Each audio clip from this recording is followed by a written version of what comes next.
TV सत्यमेव व्रतम। दौलताबादच्या ऐतिहासिक देवगिरी किल्ल्यावर मोठी आग, पक्षी प्राणी जीव मुठीत घेऊन सैरावैरा पळाले, ऐतिहासिक वारशाला धोका। छत्रपती संभाजीनगर जिल्ह्यातील दौलताबाद येथील ऐतिहासिक देवगिरी किल्ल्यावर आणि जवळच्याच खांदुर्णी परिसरात आज 8 एप्रिलला सकाळी 8च्या सुमारास भीषण आग लागली।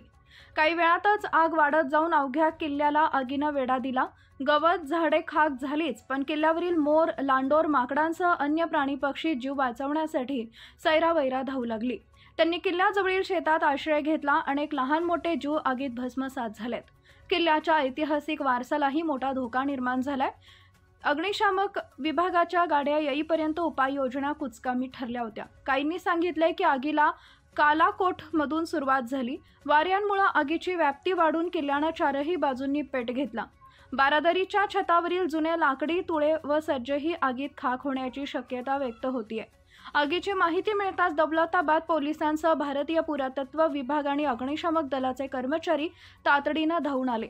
मात्र किल्ल्याच्या कठीण भौगोलिक रचनेमुळे अग्निशमक दलाच्या जवानांना उघड्या डोळ्यांनी आग वाढत असल्याचं पाहावं लागलं। बंब आगीच्या ठिकाणी पोहोचू शकत नव्हते।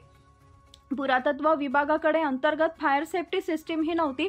उंचावर पाणी लिफ्ट करण्याचीही सोय नव्हती। सुकलेले गवत आणि वाऱ्यामुळे आग विस्तारली गेली। स्थानिक नागरिकांच्या झाडाच्या फांद्या, पाण्याचे हंडे आदींच्या सहाय्याने आग विझवण्याचा प्रयत्न करत होते। किल्ल्यातील चांद मिनार येथील धुराच्या लोटात गेल्याचं पाहायला मिळालं। उन्हाळ्यात दरवर्षी देवगिरी किल्ल्यावर आग लागते, मात्र तरीही भारतीय पुरातत्व विभाग गांभीर्याने का घेत नाही असा प्रश्न निर्माण झालाय। आजच्या आगीनं किल्ल्याच्या ऐतिहासिक वारशाला धोका निर्माण झालाय।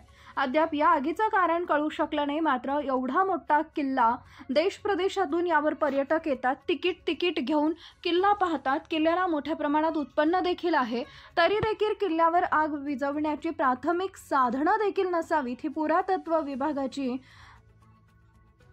माहिती आला असता या आगीत किल्ल्यावर असलेल्या पर्यटकांच्या जीवितास काही धोका निर्माण झाला असता तर प्रशासन याचं काय उत्तर देईल हा मोठा प्रश्न आहे।